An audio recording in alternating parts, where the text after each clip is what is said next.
Eyewitness News reporter Jared Pleiner has been out gathering local reaction to the presidential race. He continues our in-depth coverage now live from the mobile newsroom.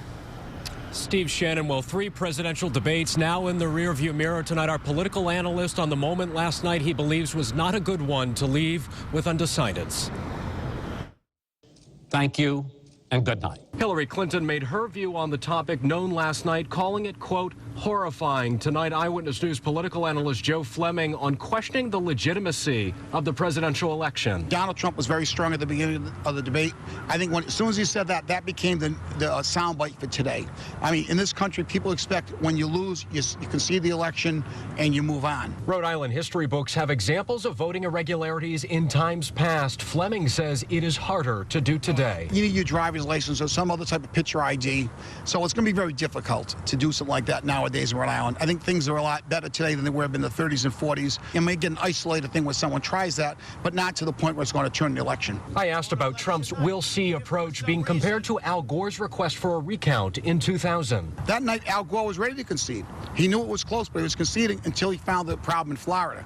So I think if Donald Trump last night said, you know, everything being equal, yeah, I would concede the election on election night if the numbers go that way.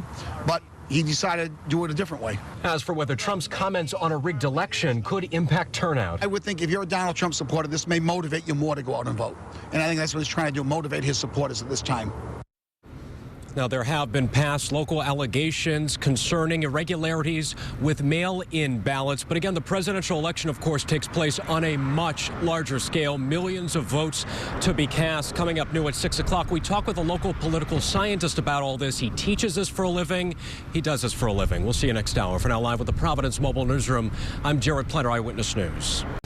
We're working in-depth coverage tonight of campaign 2016. Tonight, voters are still buzzing over the bombshell drop by Republican Donald Trump during last night's third and final presidential debate when he was asked if he would accept the results of the election, win or lose. I will look at it at the time. I'm not looking at anything now. I'll look at it at the time. At a rally in Ohio this afternoon, Trump followed up on his controversial response. That I will totally accept the results of this great and historic presidential election if I win. Trump's comments follow his repeated claims that the race is rigged against him. Today, we caught up with the local political science professor to break down the historical significance of the Republicans' stunning claims. Eyewitness News reporter Jared Pleiner joins us live now with the Providence Mobile Newsroom. Steve, well, that political scientist notes the vastness of a national election and their history in America, both key considerations. He says the system is sound.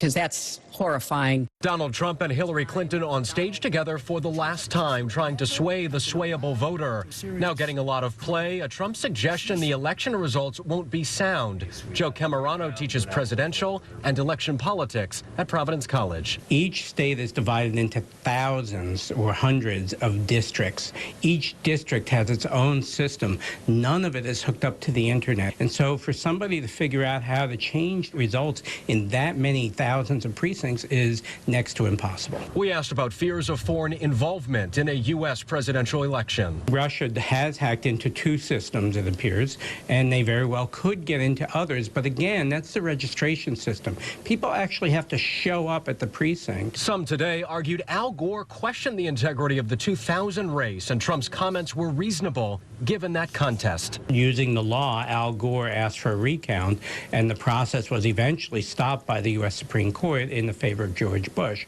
Al Gore then relented, accepted the result, and we moved on. Now, Cammarano does acknowledge that irregularities can and do exist in such a vast national election, he says, but the system is as good as it's ever been, and he says he will wake up come November the 9th knowing that the president-elect, whoever that person is legitimate. Live with the Providence Mobile Newsroom tonight, I'm Jared Pleiner, Eyewitness News.